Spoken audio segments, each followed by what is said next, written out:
और चलिए बड़ी खबर अल्मोड़ा से आपको बता दें, जहां नोट बांटने का वीडियो वायरल हो रहा है। एक दिन पहले का ये वायरल वीडियो बताया जा रहा है। नोट के बदले लोगों से वोट की अपील की जा रही है। हालांकि न्यूज स्टेट इस वायरल वीडियो की पुष्टि नहीं करता। तो अल्मोड़ा से बड़ी खबर, नोट बांटने का वीडियो वायरल हो रहा है। तो देखिए, आपसे थोड़ी ही देर में वोटिंग की शुरुआत होगी, लेकिन एक दिन पहले एक वीडियो वायरल हुआ जिसे लेकर अब कई सवाल खड़े हो रहे हैं। नोट के बदले वोट करने की अपील की जा रही है। तो एक तरफ वो वायरल वीडियो भी आपके सामने, जहां हाथ में ये नोट लेकर ये शख्स वोट की अपील करते हुए नजर आ रहे हैं। नोट के बदले वोट की अपील करते हुए नजर आ रहे हैं, लेकिन न्यूज स्टेट इस वायरल वीडियो की पुष्टि नहीं करता। तो बड़ी खबर अल्मोड़ा से आपको बता दें। अजीत, एक बार फिर से आपका रुख करते हुए, चूंकि देखिए थोड़ी ही देर में अब वोटिंग की प्रक्रिया शुरू होने वाली है, पार्टियों की अलग अलग तैयारी है, लेकिन एक दिन पहले का ये वीडियो अब वायरल हो रहा है। यहाँ पर नोट के बदले वोट की अपील की जा रही है इस वायरल वीडियो में।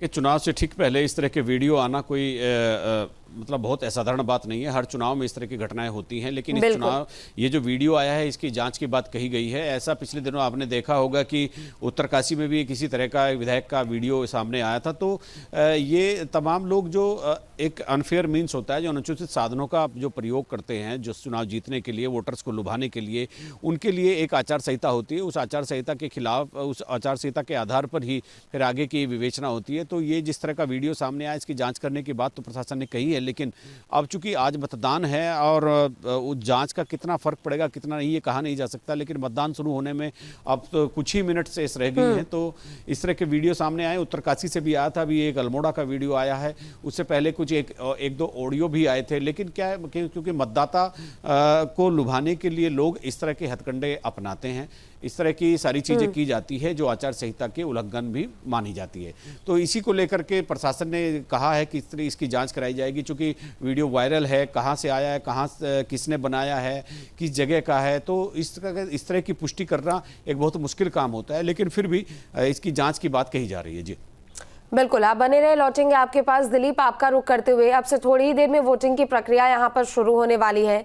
क्या वहां पर लोग अगर पहुंच रहे हैं तो वो भी तस्वीरें आप दिखाइएगा, और प्रशासन की ओर से कैसी सख्ती की गई है, कितनी तैयारी की गई है, ये भी बताइए, और संभव हो सके लोगों से बातचीत हो सके तो कीजिए।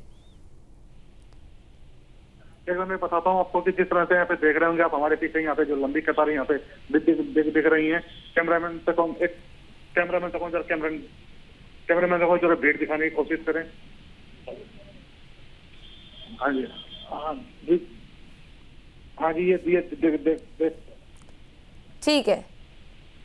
ठीक है दिलीप, लौटेंगे आपके पास। अजीत, आपका एक बार फिर से रुख करते हुए, चूंकि देखिए यहाँ पर चुनाव को लेकर खास तैयारी भी की गई है, लिहाजा सीमा पर भी सख्ती बढ़ा दी गई है। और फिलहाल अभी भारत नेपाल की सीमा को भी 48 घंटे के लिए बंद कर दिया गया है, वोटिंग को लेकर, काउंटिंग को लेकर। और कितनी सख्ती यहाँ पूरे प्रदेश भर में देखी जा रही है?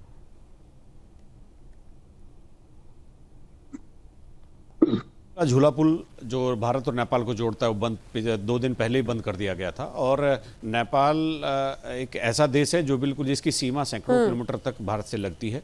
और चूंकि चुनाव भी हो रहे हैं, उत्तराखंड में इसकी मैक्सिमम लंबाई है। तो इसके बाद आप देखेंगे कि जो पिथौरागढ़ का जो धारचूला नगर है, तो वो काली नदी के इस तरफ है, वो पिथौरागढ़ जनपद में पड़ता है। और जैसे ही आप उस झूला पुल को क्रॉस करते हैं तो नेपाल का एक शहर है धारचूला। दोनों तरफ से व्यापारिक संबंध है, दोनों तरफ के लोग कारोबार करने के लिए इधर नेपाल से भारत और भारत से नेपाल आते जाते हैं। लेकिन मतदान के लिए ये करना बहुत जरूरी होता है, क्योंकि लोकसभा और विधानसभा चुनाव में भी ये सब किया जाता है। तो 2 दिन पहले उस पुल को बंद कर दिया गया था ताकि नेपाल से आवाजाही पूरी तरह से बंद हो जाए। तो दूसरी तरफ आपने सुरक्षा की बात की है, तो जैसे टनकपुर बॉर्डर है, यहाँ भी ये नेपाल का एरिया लगता है बनबसा के पास, तो वहाँ पर भी सील हो गया है। इसके अलावा जितने भी अंतर्राज्यीय बॉर्डर हैं या अंतर जनपदीय बॉर्डर हैं, तो डीजीपी दीपक सेठ ने 2 दिन पहले ये जानकारी न्यूज स्टेट को दी थी कि 250 से ज़्यादा बैरियर एक्स्ट्रा लगाए गए हैं, ताकि जो बाहर से आने वाले लोग हैं उनकी सघन तलाशी अभियान के बाद ही उनको शहरों में एंट्री दी जाए। बाहर के जितने भी लोग होंगे, इसके अलावा जो बाहर के वाहन जो अगर एंट्री करेंगे उनकी पूरी जांच करने के बाद, पड़ताल करने के बाद उनको एंट्री दी जाएगी। अन्यथा पूरी तरह से प्रतिबंधित रहेगा बाहर के लोगों का, बाहर के वाहनों का वो निर्वाचन क्षेत्र में घुसना।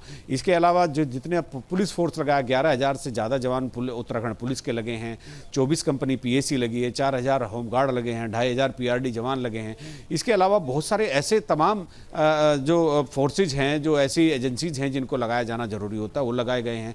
जोनल मजिस्ट्रेट हैं, सेक्टर मजिस्ट्रेट हैं, सुपर जोन बनाए गए हैं, पूरी डिस्ट्रिक्ट मजिस्ट्रेट के हाथ में पूरी कमान है। वो सारे जिले की जितने जहाँ जहाँ अपने जिलों में उनको पूरी तरह से सुनिश्चित करना है कि मतदान पूरी तरह से शांतिपूर्ण हो सके। तो सुरक्षा व्यवस्था भी बहुत जबरदस्त तरीके से कड़ी की गई है और इसके अलावा लोगों को बुलाया गया है, उनको भरोसा दिलाया गया कि किसी भी तरह से मतदान केंद्रों पर शांति बहाल रहेगी। जी ठीक है रोहित, आपका रुख करते हुए, चूंकि अब कुछ ही मिनटों में वोटिंग की प्रक्रिया यहाँ पर शुरू होने वाली है, बात अगर रामनगर की करें तो यहाँ जनता के बीच क्या क्या मुद्दे हैं जिसे लेकर आज वो वोट करने के लिए पहुंचेंगे? देर बाद जो है मतदान शुरू।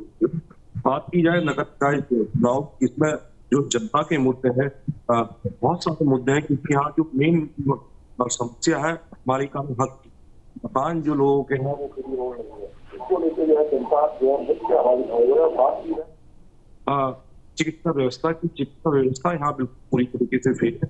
उसको लेके कई बार जो है धन सिंह रावत जी जो स्वास्थ्य मंत्री, उनके सामने भी जनता ने मांग उठाई है कि जो अस्पताल है इसको फ्री में से हटाया जाए।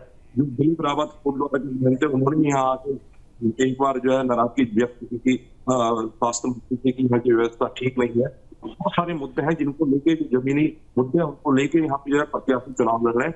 तो बात करी जाए रामनगर की, रामनगर में कांग्रेस पार्टी ने ओपन और यहाँ सीट कर रखी है। यहाँ कांग्रेस से 2 प्रत्याशी हैं और जो भारतीय जनता पार्टी की सिंबल से जो प्रत्याशी है वो बंद होती है। और बात करी जाए निर्दलीय प्रत्याशी, निर्दलीय प्रत्याशी जो है नरेंद्र शर्मा एक संघ परिवार से थे और भारतीय जनता पार्टी कद्दावर नेता थे, वो भी चुनावी मैदान में उतरे हैं निर्दलीय प्रत्याशी के रूप में। अगर बात करी जाए कि रामनगर निकाय चुनाव की, जो रामनगर निकाय चुनाव का मतदान है और जो मतदाता है बिल्कुल साइलेंट है। अब वो कुछ पक्ष में वोटिंग करते हैं कि रामनगर की जनता को नया चेयरमैन नहीं है, बदलाव नहीं है, क्योंकि कई वर्षों से यहाँ पे जो है कांग्रेस के कब्जे में ये नगर पालिका की सीट रहती है। ठीक है, तो देखिए लगभग 6 मिनट का अब समय बाकी है, लिहाजा थोड़ी ही देर में वोटिंग की शुरुआत यहाँ पर होने वाली है। बहरहाल आप सभी नजर बनाकर रखिएगा। बहुत बहुत शुक्रिया आपका तमाम जानकारियों के लिए। तो लगभग 6 मिनट का समय अब बाकी है, वोटिंग की शुरुआत सुबह 8 बजे से हो जाएगी। पूरी तैयारी यहाँ पर की गई है, सुरक्षा व्यवस्था को लेकर व्यापक इंतजाम है। तो दूसरी तरफ यहाँ पर जनता भी अपने क्षेत्रीय मुद्दे को लेकर मतदान केंद्रों पर पहुंचेंगे, वोट करते हुए यहाँ पर नजर आएंगे। तो कुल 5405 प्रत्याशी है 100 नगर निकायों में मतदान आज होना है, लिहाजा सुरक्षा के भी पुख्ता इंतजाम। तो ये 25 जनवरी को रिजल्ट।